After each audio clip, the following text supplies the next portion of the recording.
금년이 종교개혁 503주년 되는 해입니다.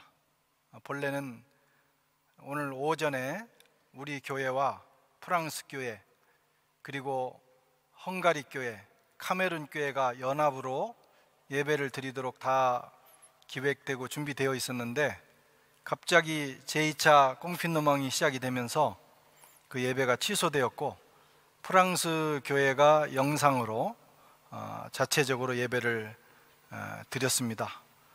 빨리 이 기간이 끝나서 내년도에는 온 교회가 함께 종교개혁 기념 예배도 드리고 또 연합 예배도 드리고 그런 시간이 되면 좋겠습니다.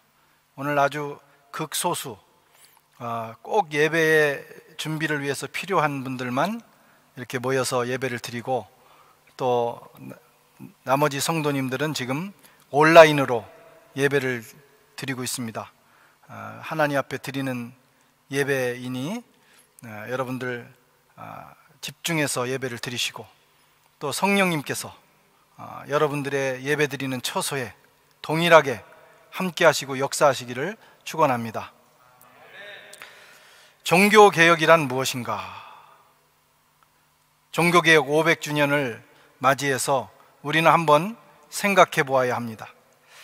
종교개혁은 한마디로 본질로 돌아가는 운동입니다.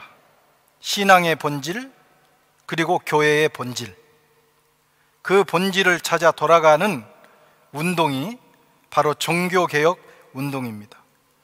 그리고 이 운동은 한 번으로 끝나지 않습니다. 계속 되어야 하는 운동이기도 합니다. 왜냐하면 나쁜 일, 안 좋게 되는 일은 가만히 놔둬도 됩니다. 잡초는 가만히 놔두면 더 잘 자랍니다. 세상에 좋지 않은 일은 노력하지 않아도 됩니다. 그러나 좋은 일, 거룩한 일은 우리가 부단히 애를 써야 하고 노력해야 하고 부지런히 가꿔야만 그것이 이루어지기 때문에 그렇습니다. 종교개혁도 마찬가지예요. 또 우리가 신앙생활을 잘 하는 것도 마찬가지입니다.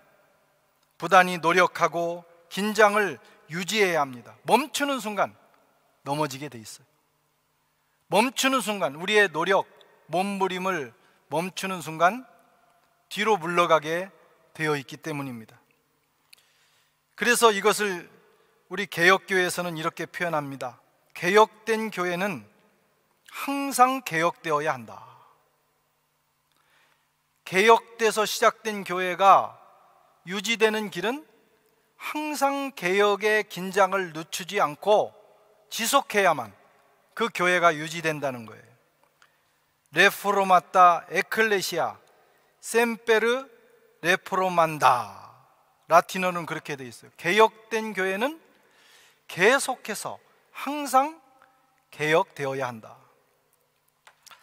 여러분, 신앙과 교회의 본질, 우리가 돌아가야 될, 우리가 계속해서 붙들어야 될 신앙의 본질, 교회의 본질이 무엇입니까? 그것은 사도들이 우리에게 전해준 신앙, 예수님의 제자들인 사도들이 우리에게 전해준 교회에 있습니다. 그것을 기록한 것이 신약 성경입니다. 그래서 종교개혁 운동은 사도들의 신앙으로 돌아가는 운동이고 사도들이 세워놓은 교회 정신으로 돌아가는 운동이고 또 성경으로 돌아가는 운동이에요. 그것이 신약 성경에 기록되어 있기 때문에 그렇습니다. 성경이라는 영적인 밭에서 사도들이 우리에게 물려준 신앙과 교회라는 보물을 캐내는 운동이 바로 종교개혁 운동입니다. 여러분, 시간이 지나면서 교회는, 역사가 흐르면서 교회와 신앙은 그 시대, 그 상황에 맞는 색깔과 형태의 옷을 입게 돼 있어요. 우리가 이 패션이 바뀌는 것처럼 패션이 바뀐다고 해서 그렇다고 해서 사람이 바뀌는 건 아니잖아요. 교회의 여러 가지 외적인 모습이 바뀌는 것은 어쩔 수 없는 일입니다. 시대와 상황에 맞게 옷을 갈아입어야 됩니다. 그렇다고 해서 그 교회의 원형질, 교회의 본질, 옷으로 말하면 그것을 입고 있는 사람, 그것이 바뀌는 것은 아니에요. 그런데 오랜 시간이 흐르면서 특별히 16세기가 됐을 때는 그만 사람이 바뀐 거예요. 옷이 바뀌다가 옷을 입고 있는 사람이 바뀐 거예요. 교회가 여러 가지 모양을 갖추다가 그만 사도들이 우리에게 물려준 그 본질적인 교회, 교회의 원형질, 그것까지도 훼손되는 상황이 된 것입니다. 종교개혁의 상황이 됐다, 이런 말씀. 그래서 이것을 걱정하는 많은 사람들이 교회의 모습, 우리의 신앙의 모습을 회복해 보기 위해서 많은 노력을 합니다. 수도원에서 다양한 개혁 운동이 일어났어요. 프란체스코 수도회. 또 프랑스, 이건 이태리에 있는 거죠. 프랑스에서 시작된 꿀루니 수도회. 프랑스 남쪽에 리옹 가까운 곳에 가면 이 수도원 개혁 운동, 교회 개혁 운동을 일으켰던 꿀루니 수도회가 있습니다. 또 꿀루니 수도회에 이어서 시토 수도회가 다시 수도원과 교회의 개혁 운동을 일으켰어요. 그러나 역부족이었습니다. 이 교회의 변질된 거대한 탕류를 거스르기에는, 그것을 막아내기에는 이 수도회들의 능력이 거기에 차지를 못한 것입니다. 교회의 정통 수도회에서만 이런 운동이 일어난 건 아닙니다. 크고 작은 기독교 공동체들이 곳곳에서 들풀처럼 일어났어요. 그 중에 하나가 바로 왈도 운동입니다. 왈도 운동. 새로운 역사는 중심에서 일어나지 않는다. 어떤 시대를 바꾸는 변화는 아웃사이드에서 일어납니다. 언저리에서 일어납니다. 외곽에서 일어납니다. 변방에서 일어납니다. 유럽 곳곳에서 이런 운동들이 일어나기 시작했는데, 왈도 운동, 프랑스 리옹에서 시작된 이 왈도 운동이 굉장히 큰 역할을 했어요. 12세기.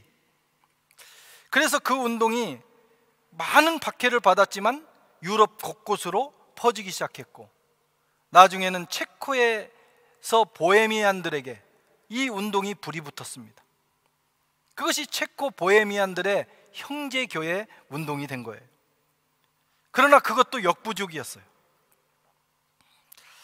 체코의 얀 후스라고 하는 사람은 15세기에 이 개혁운동의 선봉에 섰습니다. 그는 탁월한 설교자고 탁월한 신학자였어요. 그는 복음을 깨달았어요. 이 왈도의 영향을 받은 거죠. 성경을 읽으면서 복음을 깨달았습니다. 그리고 나서 보니까 로마 교회가 너무 변질되고 타락되어 있는 거예요. 비판하기 시작했습니다. 면죄부를 파는 교황은 예수님을 팔아먹은 유다와 같은 존재다. 여러분, 얼마나 엄청난 얘기입니까? 그 시대에, 말 한마디에 그냥 목이 날아가는 시대에 그는 담대하게 이렇게 외쳤어요. 교황 요한 23세는 그를 즉시 파문했습니다. 파문당한 후에 그는 콘스탄츠에서 열린 공회에 소환됐어요. 그를 해치지 않겠다고 하는 약속을 했지만 그는 속아서 그곳에 갔습니다. 결국 후스는 그곳에서 1415년에 화형을 당합니다. 저도 3년 전에 이 콘스탄츠를 방문해서 이 후스가 화형당한 장소도 가보았고, 또 그가 머물렀던, 화형당하기 전에 머물렀던 감옥도 가보았습니다. 그는 콘스탄츠 감옥에 갇혀서 화형을 기다리는 동안에 고향에 있는 자기의 동료들에게 이렇게 편지를 썼어요. 여러분, 서로 사랑을 하십시오. 서로를 사랑하십시오. 모든 일들 앞에서 진리를 부정하지 마십시오. 그는 간곡하게 부탁을 했습니다. 지금도 프라하에 가면 구시가지에 종교개혁 광장이 있습니다. 거기에 보면 중앙에 중심에 이 얀 후스의 동상을 볼 수가 있어요. 그 하단에 이런 글이 적혀 있습니다. 진리만을 찾아라. 진리만을 들어라. 진리만을 배워라. 진리만을 사랑하라. 진리만을 말하라. 진리만을 지켜라. 죽음을 두려워하지 말고 진리만을 사수하라. 그가 말한 진리가 뭐예요? 중세 교회가 그들에게 가르친 교회의 전승이 아니라 성경에 쓰여 있는 사도들이 전해준 그 복음, 변질되지 않는 복음, 그것이 그에게는 진리였습니다. 그는 한마디로 이 진리를 외치다가 진리를 사수하다가 죽은 진리의 사람이었어요. 그러나 종교개혁을 이루지는 못했습니다. 그는 죽어가면서 유명한 말을 남겼어요. 너희는 지금 거위 한 마리를 불태우고 있다. 이 거위라고 하는 것은 후스 자신을 가리킵니다. 체코말로 후스의 뜻이 거위라고 그래요. 거위. 너희가 지금 나 후스 거위 한 마리를 지금 불태우고 있다. 하지만 100년 후에는 태울 수도 없고 삶을 수도 없는 백조가 나타날 것이다. 그러면서 그는 불 속에서 자기의 인생을 마쳤습니다. 그리고 딱 100년 후에 독일 비텐베르그에서 한 사람이 나타났습니다. 그의 이름은 마틴 루터. 마틴 루터는 후에 후스의 글을 읽은 후에 이렇게 말했습니다. 우리는 후스의 후예다. 우리는 모두 후스파다. 그렇게 고백을 했어요. 그의 말대로 정말 죽일 수도 없고 불태울 수도 없고 삶을 수도 없는 거위가 나타난 것입니다. 루터는 결국 로마 교회로부터 성경적인 복음, 성경적인 교회의 본질을 찾아냈습니다. 종교개혁을 1차로 성공했습니다. 루터보다 26년 후에 프랑스 노아용이라는 곳에서, 파리에서 120km 떨어진 곳입니다. 북쪽으로 노아용이라는 도시에서 또 한 사람이 태어났어요. 그의 이름은 샹 깔뱅. 그는 루터에 이어서 스위스 제네바에서 종교개혁을 완수합니다. 일단락 지은 거예요. 이렇게 해서 루터에게서 시작된 종교개혁이 샹 깔뱅에 의해서 일단락되는 놀라운 역사가 생겼습니다. 그렇게 해서 개신교회가 탄생하게 된 것입니다. 그렇다면 우리가 우리는 종교개혁의 후예들이잖아요. 종교개혁의 후예들인 우리가 되찾은 신앙의 본질이란 도대체 무엇일까? 교회가 지키고 사수해야 될 교회의 본질, 성도가 사수해야 될 그 신앙의 본질은 무엇일까? 종교개혁자들은 그것을 5대 강령으로 요약을 했어요. 5대 강령. 오직 성령, 솔라 스크립투라, 오직 예수, 솔루스 크리스투스, 오직 은혜, 솔라 그라치아, 오직 믿음, 솔라 피데, 그리고 오직 하나님께만 영광, 솔리 데오 글로리아. 이것을 5대 솔라라고 합니다. 우리 개혁신앙의 신앙 강령이에요. 이 안에 우리가 되찾은 신앙의 모든 엑기스가 다 들어있는 거예요. 그 중에서 앞에 4가지는 루터에게서 나왔어요. 그리고 마지막 솔리 데오 글로리아, 이것은 샹 깔뱅이 추가한 것입니다. 자, 오늘은 시간 관계상 2가지만 살펴보겠습니다. 사실은 이 2가지에 다 들어있습니다. 먼저 오직 믿음, 솔라 피데입니다. 오직 믿음. 구원의 문제를 다룬 강령입니다. 우리가 어떻게 구원을 받는가? 중세 교회는 자기의 공로를 통해서 또 고행을 통해서 여러 가지 초대교회와 다른 방법들을 가르쳤어요. 그러나 종교개혁자들은 성경이 우리에게 제시해준 구원의 방법을 찾아냈습니다. 마틴 루터는 독일 에르푸르트에 있는 어거스틴 수도원의 수도사였습니다. 그는 아주 경건한 사람, 그리고 탁월한 신학자였어요. 그의 마음속에는 해결되지 않는 문제가 하나 있었어요. 죄 문제, 구원의 문제. 어떻게 이 죄 문제를 해결할 것인가? 어떻게 내가 구원을 받을 수 있을 것인가? 그는 날마다 그 문제를 고민하며 깊은 영적 갈등을 하고 있었습니다. 루터에게 예수 그리스도는 사랑의 주님이 아니었어요. 그에게는 심판하시는 주님이었습니다. 심판하시는 하나님. 루터에게 예수 그리스도는 그 입에서 좌우에 날선 검이 나오는, 그리고 눈을 부릅뜨시고 죄인인 루터를 바라보고 계시는 심판의 주님이었어요. 그는 주님을 묵상하고 생각할 때마다 이 죄의식에 빠져들었습니다. 그 죄와 심판에서 벗어나기 위해서 많이 기도했어요. 수도사들 가운데 루터는 거의 병적으로 기도하고 고행하고 차가운 곳에 누워있고 누구보다도 더 많은 시간 죄 문제를 해결하기 위해서 몸부림을 쳤다고 합니다. 거칠게 살았어요. 거친 고행을 했어요. 로마 교황청을 방문해서 그 순례를 통해서 죄 문제를 해결해 보려고 했지만 실망만 하고 돌아왔습니다. 그러다가 비텐베르그에 있는 어거스틴 수도원에 가서 근무하게 되었고, 그는 그곳에서 성경을 연구하기 시작했어요. 학생들에게 성경을 가르치기 위해서 성경을 연구하다가 그의 인생을 완전히 바꿔버리는 놀라운 사실을 발견했어요. 오늘 우리가 읽은 로마서 1장 17절 복음에는 하나님의 의가 나타나서 믿음으로 믿음에 이르게 하나니 오직 기록된 바 오직 의는 믿음으로 말미암아 살리라 함과 같으니라. 오직 의는 믿음으로 말미암아 산다 하는 이 말씀을 읽다가 그의 인생의 변화가 시작됐어요. 어떻게 구원이 우리에게 오는가?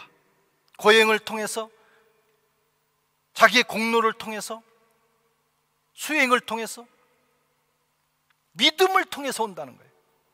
하나님의 구원은 예수 그리스도를 믿는, 복음을 믿는 그 믿음을 통해서 이루어진다. 그것을 읽는 순간 이건 성령의 깨우치심이겠죠. 전광서화와 같은 깨달음이 그에게 온 거예요. 그의 뇌리를 치신 겁니다. 그의 마음에 역사가 일어난 거예요. 순식간에 그의 인생을 바꾸어 버렸어요. 여러분, 오늘날은 이 말씀은 누구나 아는 평범한 진리예요. 기독교인이면 믿음으로 구원 얻는다. 예수님 믿으면 구원 받는다. 그런데 16세기에는 감춰져 있던, 꽁꽁 감춰져 있던, 아무도 생각하지 못하던, 혹시 그것을 깨달았더라도 그것을 발설해서는 안 되는 비밀스러운 일이었습니다. 그런데 루터가 그만 이 비텐베르그 어거스틴 수도원 자기 연구실에서 이 말씀을 읽다가 깨달은 것입니다. 그래서 그 깨달은 장소를 가보면 그게 루터의 체험탑이라고 돼 있어요. 루터가 이 말씀을 거기서 깨닫는 순간 놀라운 역사, 그를 그동안 그렇게 짓누르고 있던 죄의 짐이, 심판에 대한 두려움이 순식간에 떠나간 것입니다. 그를 휘감고 있던 어둠이 사라졌습니다. 하늘의 빛이 그의 마음을 비추었습니다. 아하, 의인은 오직 예수 그리스도를 믿는 믿음 하나로 사는구나. 하나님의 은혜로 사는 것이구나. 아하, 그 예수님이 우리를 위하여 십자가 지신 그 사건을 믿는 믿음으로 사는구나. 그것이 복음이구나. 자기 몸과 영혼을 괴롭히는 고행이 아니라 예수님이 십자가에서 당하신 그 고난을 믿는 그 믿음으로 사는구나. 지금은 누구나 다 알고 있는 이 진리를요, 그때는 몰랐다니까요. 그래서 죽을 고생만 한 겁니다. 그런데 이 사실을 깨달은 거예요. 이 하나의 깨달음으로 여러분 루터의 인생이 바뀌었고, 루터만 바뀌었습니까? 그 어두웠던 중세의 유럽의 영적인 분위기가 바뀌었어요. 유럽은 이 일로 새로운 변화의 소용돌이로 들어가게 된 것입니다. 오늘 읽은 이 말씀, 우리가 예수님만 믿는 믿음으로 구원을 얻는다고 하는 이 사실 하나의 깨우침이 이런 놀라운 변화를 일으킨 거예요. 우리는 지금 너무 익숙해 있어서 이게 그렇게 크고 놀라운 일인지를 몰라요. 그러나 이것은 완전히 시대의 챕터를 넘기는 그런 말씀이다 하는 것입니다. 그래서 종교개혁자들은 오직 믿음, 이것을 그렇게 중요하게 여긴 거예요. 믿음으로 구원을 받았다는 얘기는 또 은혜라는 겁니다. 우리가 한 게 없잖아요. 믿었을 뿐이지. 주님이 다 하셨으니까. 그래서 오직 은혜가 되는 것이고, 그것은 성경에만 기록되어 있는 거예요. 교회는 다른 걸 가르쳤지만 성경에는 그 길만 가르쳐 준 거예요. 그래서 오직 성경이라는 거예요.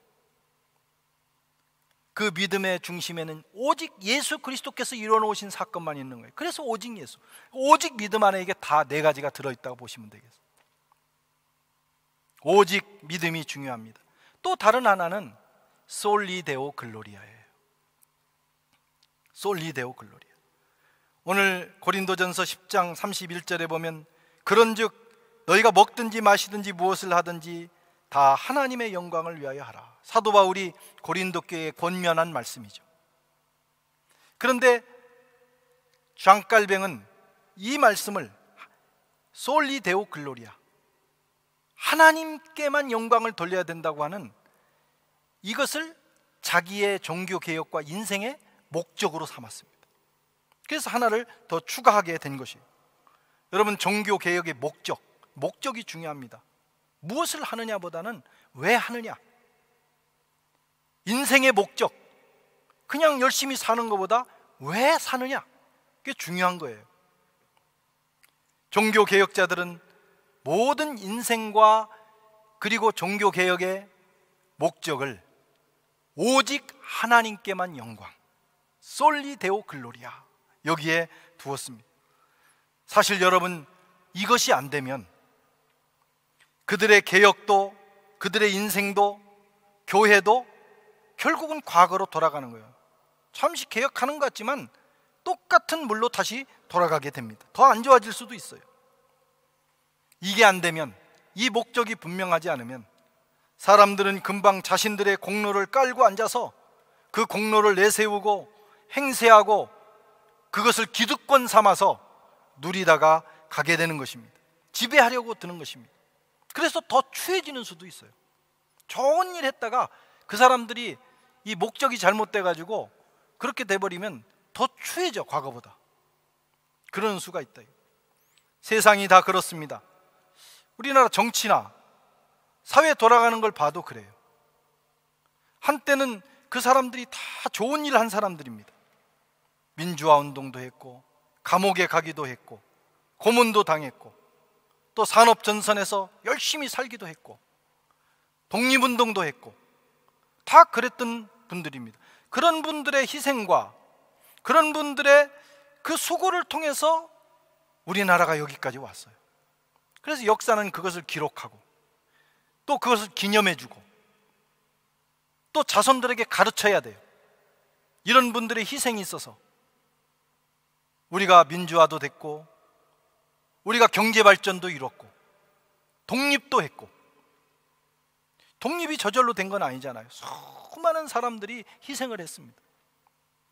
그런데 돌아보면 안타까운 것은, 다른 사람이 기념해 주는 건 좋은데 이 사람들이 스스로 기득권 세력이 되는 거예요, 어느 날. 그래서 그 공로를 내세우고 그것을 인정받기를 원하고, 어떤 사람은 그걸 깔고 앉고, 그래서 옛날에 자기들이 극복하려고 했던 그 사람들처럼 돌아간다는 거예요. 그게 우리 한국의 현대사의 아픔이고 슬픔입니다. 어떻게 해야 되느냐? 공을 많이 세운 사람일수록 역사와 그리고 국민들에게 영광을 돌려야 돼요. 이것은 여러분들이 있어서 그런 겁니다 하고 물러가면 아름답게 마무리가 되는 겁니다. 그런데 그걸 빌미 삼아서 다 한자리 하고 누리려고 하다 보니까 역사가 아수라장이 되는 것입니다. 종교개혁도 마찬가지예요. 종교개혁도 그렇게 하다 보면 그 종교개혁자들끼리 또 싸우게 되고 권력 다툼을 하면서 로만 캐토릭보다 더 못한 지경에 이르게 되는 것입니다. 공이 클수록 뒤로 물러가서 자기를 낮추고 봉사하고 희생하는 자세를 갖는 것이 대단히 중요하다. 그것은 세속사회도 마찬가지고 교회도 마찬가지. 교회도 더 많은 희생과 봉사와 헌신을 한 사람들은 더 자기를 낮추고 어떻게 해야 돼요? 오늘 장깔뱅처럼 솔리 데오 글로리아, 오직 하나님께서 하신 거고 내가 쓰임받은 것만으로도 감사하고, 그러면 최고의 마무리가 되는 거예요. 세상 사람들은 그걸 몰라서 그렇게 살지만 크리스찬들은 이 사실을 기억해야 돼요. 우리가 먹든지 마시든지, 우리가 어떤 좋은 일을 하든지 어떤 큰 일을 하든지 모든 영광을 누구에게? 하나님께 돌린다. 그렇게 되면 여러분, 그 공이 없어지는 것이 아니라 그 공이 아름답게 마무리된다, 이런 말씀. 그런 저와 여러분들이 되시기를 축원합니다. 장깔뱅은 진짜 그렇게 살았어요. 그는 종교개혁을 위하여, 교회를 위하여 자기 몸을 불살랐어요. 병덩어리였습니다. 그 사람은 파리에 있을 때 몽테규 대학에서 공부를 할 때 너무 고생을 해가지고 몸이 종합병원이 됐어요. 온갖 질병으로 시달렸어요. 그럼에도 불구하고 마지막 죽는 순간까지 복음을 전하고 설교하고 가르치는 일을 하다가 마지막 죽을 때는 이렇게 유언했어요. 내 장례식은 사람들에게 알리지 말고 최대한 간소하게 하라. 그리고 내 무덤을 알리지 말라. 그래서 위대한 종교개혁자가 된 거예요. 놀라운 공을 가지고 있지만 그는 그것을 감췄어요. 왜? 그가 말한 대로 오직 하나님께만 영광을 돌리기 위해서. 그런 성도는 아름답습니다. 그런 교회는 아름답습니다. 그런 역사는 아름답게 남습니다. 그런 사람들이 많은 사회는 여러분 아름다운 사회가 되는 거예요. 사랑하는 성도 여러분, 잘 바르게 시작하는 것이 중요합니다. 신앙생활, 교회생활, 사회생활, 첫 단추가 중요해요. 바른 단추. 신앙생활은 오직 믿음으로 시작되는 겁니다. 하나님의 은혜로. 마무리가 중요합니다. 가장 아름다운 마무리는 뭐예요? 솔리 데오 글로리아. 그분께만 영광을 돌리는 거죠. 내가 아니라 하나님이 힘 주셔서, 하나님이 은혜 주셔서 나는 무익한 종일 뿐입니다. 솔리 데오 글로리아. 우리가 이렇게만 할 수 있다면 우리 신앙생활, 우리의 인생, 그리고 우리 교회, 우리 가정, 우리가 사는 모든 곳이 아름답게 마무리되는 역사가 있을 것입니다. 오늘 이 종교개혁의 정신이 저와 여러분들에게 흘러가기를 주의 이름으로 축원합니다. 하나님 아버지,